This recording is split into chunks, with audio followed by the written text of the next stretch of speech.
Hanggang si Max pa. Si Max, nung anak ni Max, pinabayaan na kayong tatlo. Ikaw, pinabayaan ka na. Doon na sa araw-araw sa anak ko. Sino palaki sa akin? Yan, nung ano si ano, yung unang bodyguard ko, si kapatid niya. Si Rinaldo. Habang nandun sa bahay, siya sa bahay naman. Paggabi natulog kami, hindi sila ba nag-usap? Doon yun, sa bahay. Pagkatapos, tinawag si Rinaldo. Rinaldo, pagkasala mo na si Jen. Mas natakot sa kay Mrs. eh. Pagkasalan mo! Kakasalan mo! Oo. Bas. Siya ang sekretary ko noon. Siya yung namala ng farm. Malit pa. Si Jin sa akin ka, 15 years old, no? 16 years old.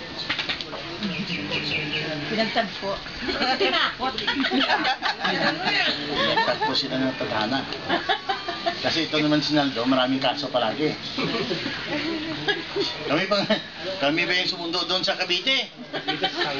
Stanley. Kami pa nagkuha noon. Daming kaso niya.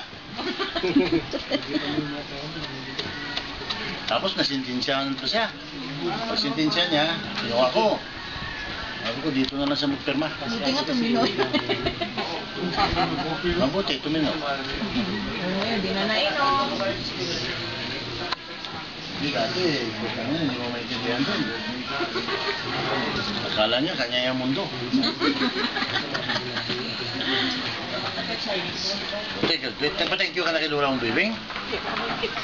Nagpa-thank you ka. Ako yung nagpa-thank you na kayo kuya. Hindi ako nag-graduate, ako nagpa-thank you. Nagpa-thank you ka. Yan ang bayad niyan, thank you at saka halik. Tapos na. Ay, tapos naman nung... Tapos naman. Punta ka mo kay GR, kampanya na ka mo. Punta ka mo kay... Ha? Toy naman to ha? Oo. Iswila naman si ano? Toy! Anong iswila? Istorya kay Bibing, ano tapos mo? Christian pala. College? Istorya mo na. Ang gala na yan kay Lula niya. Patikim nyo lang siya pagpamamahal. Kiss lang yun eh. Aral ka na kagad. Mahirap magkuha ng scholarship. Kukuha ka pa ng examination. At sa kanya, kiss lang. Saan pa kayo kita niyan? Lambing lang. Andiyan, nalas na. Lambing yan. Mga bakling yan. Scholar yan. Dami scholar ni Bibing. Ang itong this year lang, ilang nag-graduate? Dami. Baka nurse na yun. May BMA pa. Kami nakasakay sa barko. Sakay sa barko, bigay pagbalik. Hindi na ako ng isang kaang sigarilyo. Ayos na na. Basta importante ito pa. Importante ito. Graduate. Thank you. Diba? Dali lang.